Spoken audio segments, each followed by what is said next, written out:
পরিবেশ দূষণের last part অর্থাৎ শব্দ দূষণ, এটাকে আজকের এই ক্লাসে আমরা পুরোটাই শেষ করে দেবো। এটা শেষ হয়ে গেলে আমাদের যে পরিবেশ দূষণ পুরো টপিকটা ছিল সেটা আমাদের পুরোটা শেষ হয়ে যাবে। তারপরে আমরা নতুন টপিকে যাব। তো আগের যে দূষণগুলোতে পরিবেশ দূষণের যে বাকি দূষণগুলো, যেমন মাটি দূষণ, শব্দ দূষণ বা বায়ু দূষণ, জল দূষণ, এগুলোতে যেরকম আমরা জেনেছিলাম দুটো করে কারণ সঙ্গে দুটো করে ফলাফল, সেম আমরা এই দূষণে অর্থাৎ শব্দ দূষণেও আমরা দুটো কারণ জানবো, তার সঙ্গে দুটো ফলাফল জানবো। তো দেখো, শব্দ দূষণ জিনিসটা কি? শব্দ দূষণ এটাতেই আমরা বুঝতে পারছি যে শব্দ দূষণ হচ্ছে মানে কি, বিভিন্ন যানবাহন, বিভিন্ন শিল্প কারখানা, বিভিন্নভাবে যে উৎপন্ন অধিক পরিমাণে শব্দ, যেগুলো আমাদের মানুষ এবং অন্যান্য প্রাণীদের, অন্যান্য কীট পতঙ্গদের, অন্যান্য পশুদের ক্ষতি করছে, তাদের শ্রবণ ক্ষমতায় বিঘ্ন করছে, তাকে আমরা বলবো শব্দ দূষণ। এখানে আমরা এই শব্দ দূষণ শুরু করার আগে সবথেকে প্রথমে যে জিনিসটাকে জানবো, সবচেয়ে প্রথমে যে জিনিসটা আমাদের বুঝতে হবে, যেটা আমরা এখানে এই শব্দ দূষণ পড়ার সময় বারবার যেটাকে পাবো, সেটা হচ্ছে এই শব্দ দূষণ পরিমাপের একক কি। তো দেখো, শব্দ দূষণ পরিমাপের একক প্রথমে আমরা জানবো এই শব্দ দূষণ পরিমাপ করা হয় কিভাবে। শব্দ দূষণ পরিমাপের একক, শব্দ দূষণ পরিমাপের একককে বোঝাচ্ছে ডেসিবেল অর্থাৎ ডিবি। ডেসিবেল বা ডিবি এটা হচ্ছে শব্দ দূষণ পরিমাপের একক। এই এককটা না জানলে আমরা বাকি যে জিনিসগুলো আমরা যেখানে পাবো শব্দ দূষণের এই একক সম্বন্ধে, শুধু ডিবি লেখা থাকবে, কিন্তু আমরা বুঝতে পারবো না সেটা আসলে কি। তাই আমাদের এটা জানতে হলো। এবার আমরা দুটো কারণ সম্বন্ধে জানবো। এক নম্বর কারণ, যেটা হচ্ছে যানবাহন। যানবাহন, দেখো, এই যে শব্দ দূষণ হচ্ছে কিনা, এই শব্দ দূষণের কারো পেছনে যার হাত সবচেয়ে বড়, যানবাহনের হাত হয় না, এটা বোঝানোর জন্য যে যার প্রভাব সব থেকে বেশি, সেগুলো হলো যানবাহন। এই যানবাহন অন্যতম সবচেয়ে বেশি গুরুত্বপূর্ণ ভূমিকা পালন করে শব্দ দূষণের ক্ষেত্রে। এরা শব্দ দূষণ ঘটাতে সবচেয়ে বেশি গুরুত্বপূর্ণ ভূমিকা পালন করে। যেমন বিভিন্ন শহরাঞ্চলে, আমরা যদি শহরাঞ্চলের যে মূল যে স্টেট সেখানে যদি যাই, গাড়ির যে এত আওয়াজ, তার মধ্যে আমরা পাশে থাকা মানুষের কথাটা বুঝতে পারি না। যানবাহনের এত শব্দ, হর্নের শব্দ যাই বলো, এর শব্দের কারণে কিন্তু অধিক পরিমাণে শব্দ দূষণ হচ্ছে। তো যানবাহন কি, অধিক যানবাহনের কারণে শব্দ দূষণ ঘটছে। যেমন কয়েকটা যানবাহন হলো ট্রাক, তারপরে বাস, এরোপ্লেন, মোটর বাইক, যেগুলো আমরা দৈনন্দিন জিনিস দেখতে পাই। এই সমস্ত যে যানবাহনগুলো ইত্যাদি ইত্যাদি যানবাহন থেকে উৎপন্ন শব্দ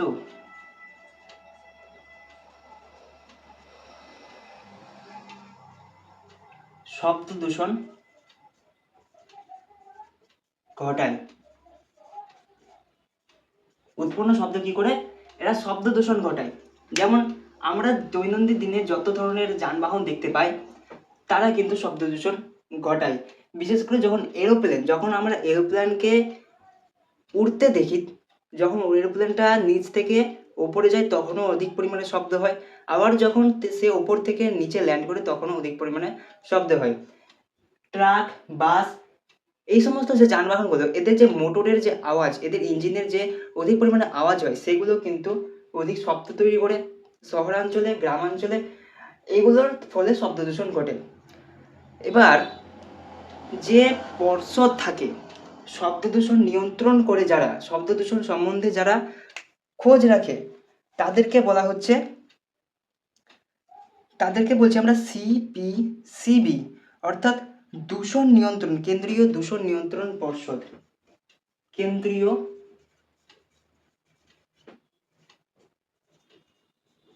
দূষণ নিয়ন্ত্রণ পর্ষদ এরা কি করছে? কেন্দ্রীয় দূষণ নিয়ন্ত্রণ পর্ষদ অর্থাৎ CPCB,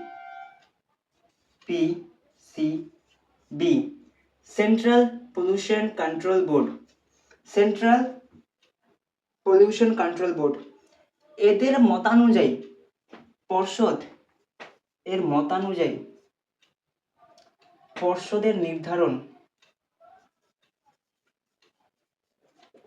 অনুযায়ী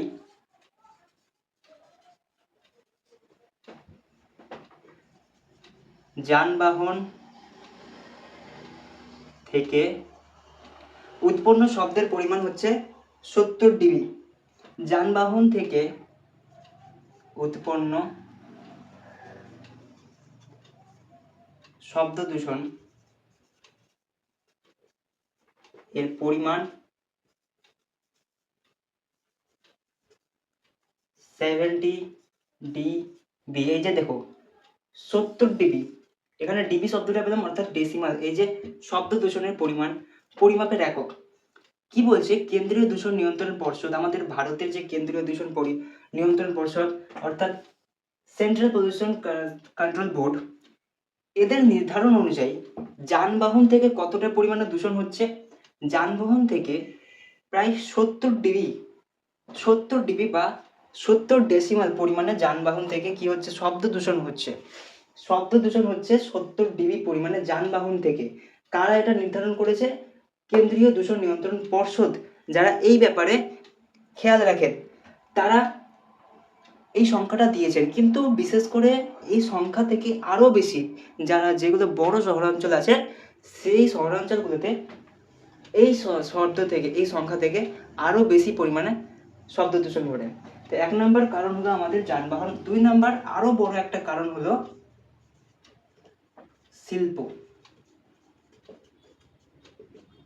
শিল্প কারখানা। দেখো, কারখানা শহরাঞ্চলে যাদের বাড়ি, যে সমস্ত এলাকায় অধিক পরিমাণে কলকারখানাগুলো রয়েছে, সেই সমস্ত এলাকায় কি হয়? কলকারখানাগুলো থেকে সকাল থেকে সন্ধ্যা পর্যন্ত অধিক পরিমাণে কিন্তু শব্দ তৈরি হয়।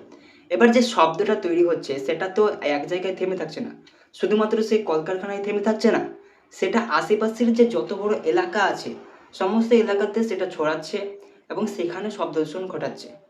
শব্দ দূষণ ঘটাচ্ছে শিল্প। তো কি? শিল্প কারখানা থেকে উৎপন্ন অধিক পরিমাণের শব্দ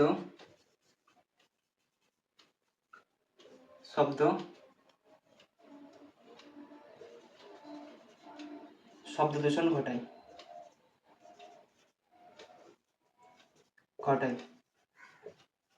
শব্দ দূষণ ঘটাচ্ছে। এবার এখানে যেমন দেখলাম আমরা 70 ডিবি যানবাহন থেকে, এখানে কত ডিবি? আমাদের ভারতে 8 ঘন্টায় প্রতিদিন, এখানে প্রতিদিন, ভারতে প্রতিদিন অর্থাৎ দিনে প্রতিদিন 8 ঘন্টায় 90 ডিবি শব্দ দূষণ ঘটে। মানে যানবাহন থেকে যতটা হচ্ছে তার থেকে বেশি পরিমাণে এই শিল্প থেকে হচ্ছে, শিল্প কারখানাগুলো থেকে। বিশেষ করে যে সমস্ত শিল্প কারখানাগুলো বড় বড় যন্ত্রপাতি তৈরি করে, সেই সমস্ত শিল্প কারখানাগুলো থেকে। যেমন এখানে কয়েকটা শিল্প কারখানার নাম দিয়েছে। একটা হচ্ছে তোমার জাহাজ ও বিমান নির্মাণ, কাঠের মিল, খাদ্য উৎপাদন শিল্প। কি কি? যেমন জাহাজ ও বিমান নির্মাণ,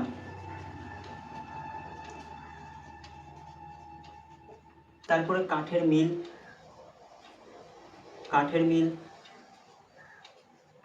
আর খাদ্য উৎপাদন শিল্প ইত্যাদি। এই সমস্ত জায়গাগুলো থেকে এই শিল্প কারখানা, এই ধরনের শিল্প কারখানাগুলো থেকে অধিক পরিমাণে শব্দ দূষণ ঘটে। শব্দ দূষণের দুটো কারণ যানবাহন ও শিল্প। এবারে আমরা জানবো দুটো ফলাফল সম্বন্ধে। সর্বপ্রথম যে ফলাফলটা আমাদের জানতে হবে সেটা হচ্ছে মানুষের ওপর প্রভাব। কারো উপরে প্রভাব পড়ুক আর না পড়ুক, মানুষের উপরে প্রভাব পড়বেই। আর 2 নম্বর ফলাফল আমরা জানবো অন্যান্য জীব প্রজাতির উপর প্রভাব। অন্যান্য যে প্রাণীগুলো মানুষ ছাড়া রয়েছে তাদের উপর কি প্রভাব পড়ছে সেটা। তো 1 নম্বর কি, মানুষের। এবার কি আমরা জানবো, এবার জানবো আমরা ফলাফল সম্বন্ধে। ফলাফল ফলাফল 1 নম্বর হচ্ছে মানুষের উপর প্রভাব। মানুষের উপর কি প্রভাব পড়ছে? দেখো, এই শব্দ দূষণের কারণে মানুষের তো শ্রবণ শক্তির ক্ষমতা হ্রাস পাচ্ছে। এবার কি কি ধরনের শ্রবণ শক্তির, কানের কি কি ধরনের সমস্যা হচ্ছে সেটা জানবো। আর এটাও জানবো আমরা হৃৎপিণ্ডের সমস্যা। যেমন আমরা জানি না যে হার্ট অ্যাটাক হয় অধিক শব্দের কারণে, ডিজে এই ধরনের লাউড স্পিকারের কারণে অনেকের হার্ট অ্যাটাক হয়, এগুলো আমরা শুনেছি। তো এই ধরনের ফলাফল দেখতে পাবো আমরা। প্রথমে আমরা দেখতে পাবো যে ফলাফলটা সেটা হচ্ছে কানের সমস্যা।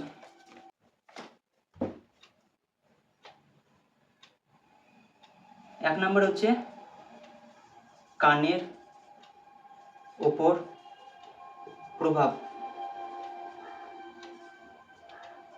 কানের ওপর কি কি প্রভাব পড়ছে? অধিক যদি শব্দ উৎপাদন হয় তাহলে আমাদের শ্রবণ শক্তির ক্ষমতা কমে যাবে, আমরা শুনতে কম পাবো। কানের মধ্যে যদি অনবরত অধিক পরিমাণে শব্দ প্রবেশ করে তাহলে আমাদের কানের ক্ষতি হবে। যেমন একটাকে বলছি আমরা NIHL, NIHL, এটা কি? একে বলা হয় noise induced hearing loss. Noise induced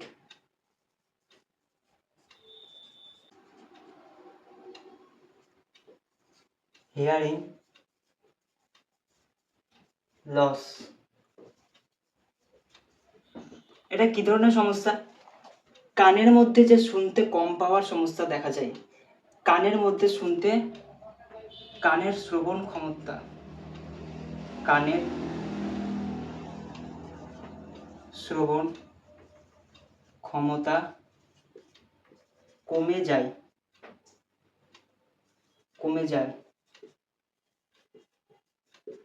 কানের শ্রবণ ক্ষমতা কমে যাওয়ার ঘটনাকে বলা হচ্ছে noise induced hearing loss.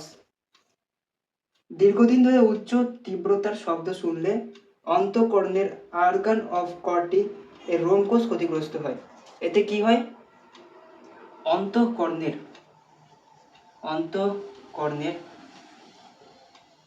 Organ of কর্টির রোমকোষ ক্ষতিগ্রস্ত হয়।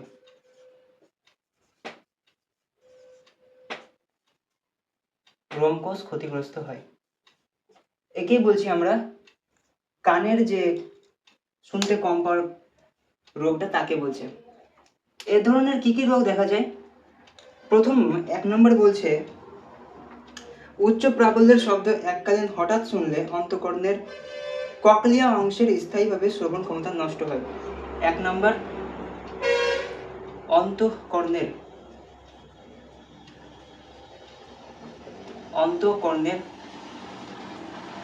ককলিয়া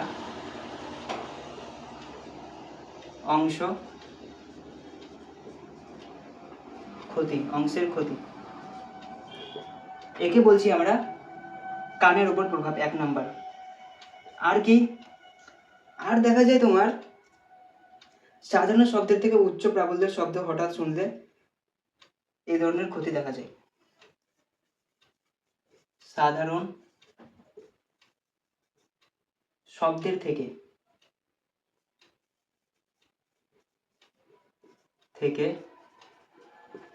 উচ্চ প্রাবল্যের শব্দ হঠাৎ শুনলে কানের সমস্যা দেখা যায়।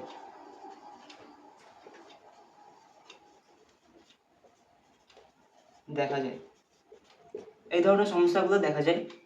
1 নম্বর ফলাফল মানুষের উপর প্রভাব, অর্থাৎ মানুষের উপর প্রভাবের মধ্যে প্রথম যেটা হচ্ছে কানের উপর প্রভাব, আরেকটা হচ্ছে তোমার হৃৎপিণ্ডের উপর প্রভাব। হৃৎপিণ্ডকে কিভাবে ক্ষতি করছে?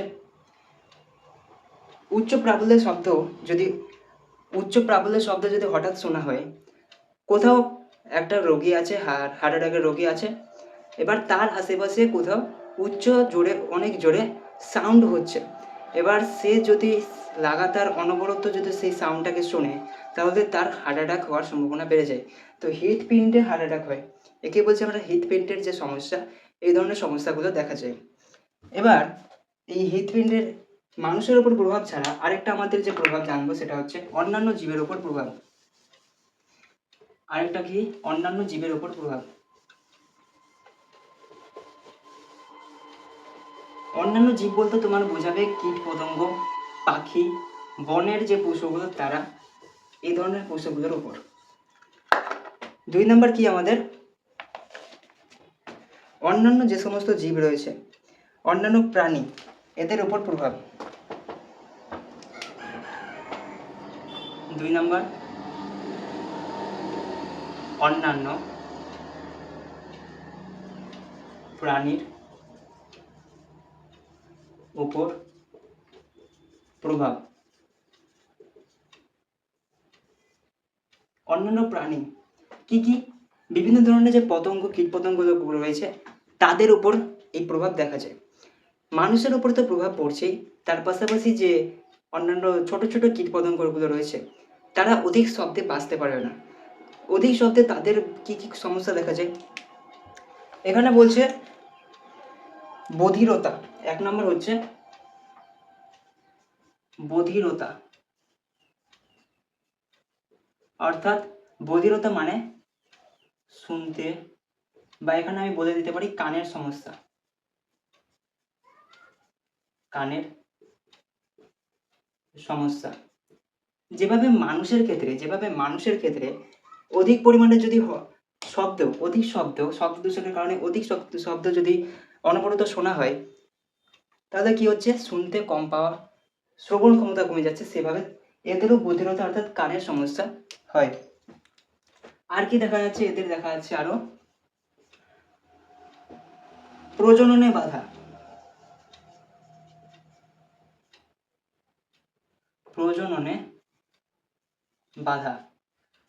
প্রজননে কিভাবে বাধা সৃষ্টি করছে? 2 নম্বর কি দেখলাম আমরা? প্রজননে বাধা। এবার যে পাখিগুলো রয়েছে, অন্যান্য যে জীব প্রজাতিগুলো রয়েছে, তারা যদি প্রজনন না করে, তাদের অপত্য নতুন তৈরি হবে না। এবার তারা কেন প্রজনন করতে পারছে না? কারণ অধিক পরিমাণে যে শব্দ তৈরি হচ্ছে, এবার শব্দটা তাদের ভীতির সঞ্চার করছে, অর্থাৎ ভয়ের সঞ্চার করছে। তারা যদি একটা নিরিবিলি শান্ত জায়গা না পায়, তাহলে তারা প্রজনন সম্পন্ন করবে না, তার কারণে তাদের অপত্য তৈরি হবে না। সেই সমস্ত জীবগুলোর অপত্য না তৈরি হওয়ার কারণে তারা আস্তে আস্তে বিলুপ্ত হয়ে যাবে। এর ফলাফল কি?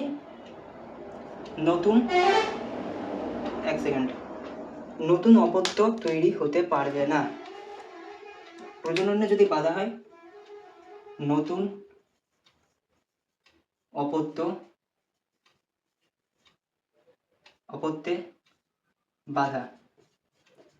অপত্যে বাধার সৃষ্টি হবে। তারপরে বলছে ভ্রূণের বৃদ্ধি হ্রাস। ভ্রূণের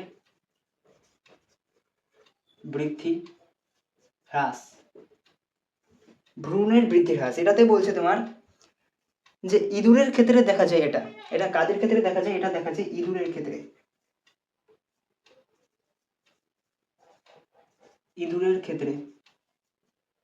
দেখা যায়। ভ্রূণের হ্রাস দেখা যায় ইঁদুরের ক্ষেত্রে, আরও অন্যান্য জীবেদের ক্ষেত্রে এই শব্দ দূষণের কারণে ভ্রূণের হ্রাস দেখা যায়। তারপরে হচ্ছে লাস্ট আরেকটা জানবো আমরা, সেটা হচ্ছে মাস্কিং। মাস্কিং এটা কি, এটা একটু বুঝতে হবে যে মাস্কিং বলছে পরিবেশের নানা শব্দ প্রাণীর আত্মরক্ষা, শিকার প্রভৃতির জন্য গুরুত্বপূর্ণ। এই যে দেখো, পরিবেশে যে নানা রকমের শব্দ হয় কিনা, কোনো একটা জীব সে যে নিজের শিকারের যে শব্দটা বুঝতে পারবে, সে কোন শব্দটা শুনে বুঝবে যে তার শিকার আছে আশেপাশে, সে নিজের খাদ্যের জন্য, নিজের অস্তিত্ব বজায় রাখার জন্য তাকে শিকার করতে হবে, তাকে খেতে হবে।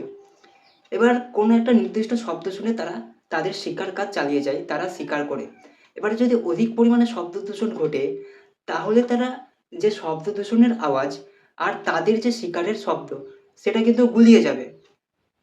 তাদের আসল শিকার কোনটা, তারা কোন শব্দ এলে তারা ভয়, তাদের ক্ষতি হবে, তারা বুঝতে পারবে যে তাদেরকে কেউ ক্ষতি করার জন্য আসছে, তাদেরকে সুস্থ জায়গায় লুকোতে হবে। তারা কিভাবে বুঝবে, কোন শব্দ শুনে বুঝবে, সেটা কিন্তু তারা বুঝতে পারবে না অধিক শব্দ দূষণের কারণে। কারণ ওই যে অধিক শব্দ দূষণটা, সেটা তাদের যে স্বাভাবিক জীবনে চলাচলের জন্য গুরুত্বপূর্ণ শব্দগুলো, সেগুলোকে বসিয়ে দিচ্ছে, সেগুলো তারা শুনতে পাচ্ছে না, তারা ভালোভাবে বুঝতে পারছে না। একেই বলছি আমরা মাস্কিং। তো এই হচ্ছে আমাদের অন্যান্য প্রাণীর উপর কয়েকটা প্রভাব। শব্দ দূষণের কী কী জানলাম তাহলে? দুটো ফলাফল, দুটো কারণ আর দুটো ফলাফল। প্রথম একটা কারণ আমরা জানলাম যানবাহন, 2 নম্বর জানলাম আমরা শিল্প, আর ফলাফলে জানলাম মানুষের উপর প্রভাব এবং অন্যান্য জীবিতের উপর প্রভাব। তো এই হচ্ছে কয়েকটা পরিবেশ দূষণ, পুরো পরিবেশ দূষণের যে 4টে ধাপ সেটা শেষ হলো। অর্থাৎ আমাদের পরিবেশ দূষণ যে টপিক, এখান থেকে কিন্তু 5 নম্বর শর্ট কোশ্চেন, ব্রড কোশ্চেন, এগুলো কিন্তু সমস্ত ধরনের কোশ্চেন এখান থেকে আসে। তাই এই যে পরিবেশ দূষণ 4টে ক্লাসে শেষ করলাম, পুরো 4টে ক্লাস ভালোভাবে মন দিয়ে করে এই পরিবেশ দূষণটাকে ভালোভাবে ক্লিয়ার করো না। আর অবশ্যই বইটাকে ফলো করবে, বইটাতে কি আছে সেটা কিন্তু অবশ্যই বাড়িতে পড়বে। কারণ বই না পড়লে তুমি শুধু ক্লাস করলে কিন্তু পারবে না, বইটাকে অবশ্যই পড়তে হবে। তো দেখা হচ্ছে আবার নেক্সট ক্লাসে, নতুন কোনো টপিক, নতুন কোনো চ্যাপ্টার নিয়ে আলোচনা করব। সবাই ভালো থাকবে, সুস্থ থাকবে।